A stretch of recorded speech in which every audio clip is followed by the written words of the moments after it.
Hello, my people. This Prime Update. Our goal here is to update and inform you on recent happenings around the world and trending events as they unfold. Trump signed executive order ending birthday citizenship in USA. US President Donald Trump has argued that the principle of birthday citizenship was introduced to protect the children of enslaved people and not as he claimed for wealthy foreigners traveling to the country to give birth.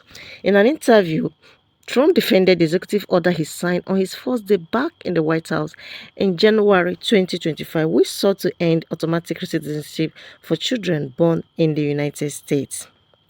He warned that it would be devastating if the Supreme Court ultimately ruled against the administration. According to Trump, the legal basis for birthday citizenship had everything to do with the babies of slaves dating back to the Civil War era.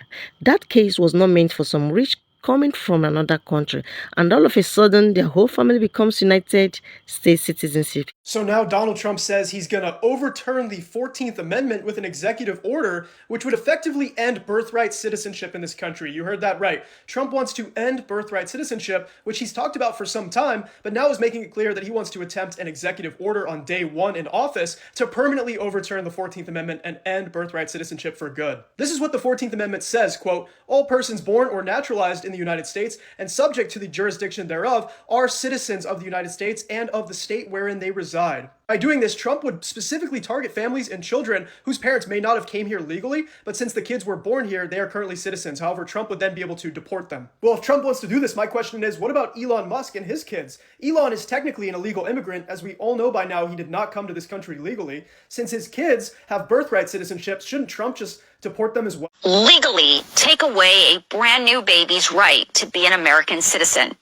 Well, we're about to find out, because the United States Supreme Court decided today that they are going to hear the merits of Trump's case. I cannot stress to you how big of a deal this case will be. So here's what it's about.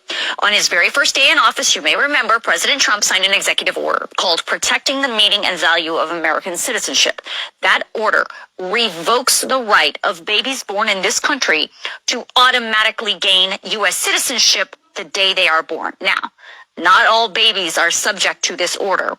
If both of the baby's parents are American citizens, or just one of them is an American citizen, of course, that baby is also going to be a U.S. citizen. But if that baby is born to, one, both parents who are not here legally, or two, born to a mother whose presence was lawful but only temporary, and a father who is not here legally, under this Trump order, that baby would not get to be a U.S. citizen. And even if the state where that baby is born issues that child some kind of government birth document and the baby's parents fall into one of those categories, the federal government will not accept that document. Now, if the Supreme Court decides Trump is right, that according to Trump's order, only babies born in this country after February 20th of 2025 to parents who fall into one of those two categories would not be granted U.S. citizenship. This would not apply to anyone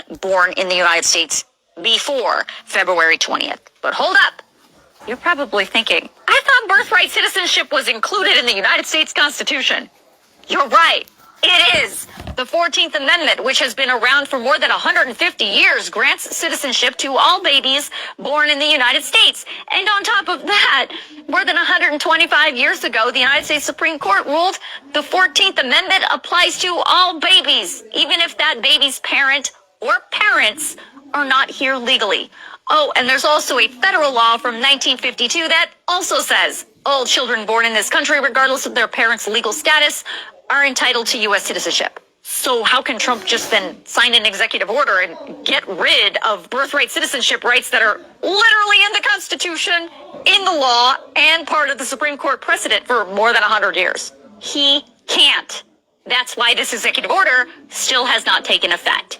Every single federal court judge who has heard this case has said that Trump's order is a blatant violation of the United States Constitution. And each of those federal judges has issued some kind of preliminary injunction to stop him. But now, the Supreme Court wants to take a crack at it. So you might be thinking, Lisa, if this is so clear-cut in the Constitution, in the Supreme Court precedent, and in federal law, then why are the justices taking up this case at all? Well, I have no idea why the Supreme Court does what it does, but I can tell you why President Trump thinks what he's doing is legal. And it has to do with 5 words in the 14th Amendment. The very first line of Section 1 of the 14th Amendment says, all persons born or naturalized in the United States and subject to the jurisdiction thereof are citizens of the United States and of the state wherein they reside. Seems pretty clear cut, right? Well, Trump says not so fast. The 5 words he is zeroing in on are subject to the jurisdiction thereof.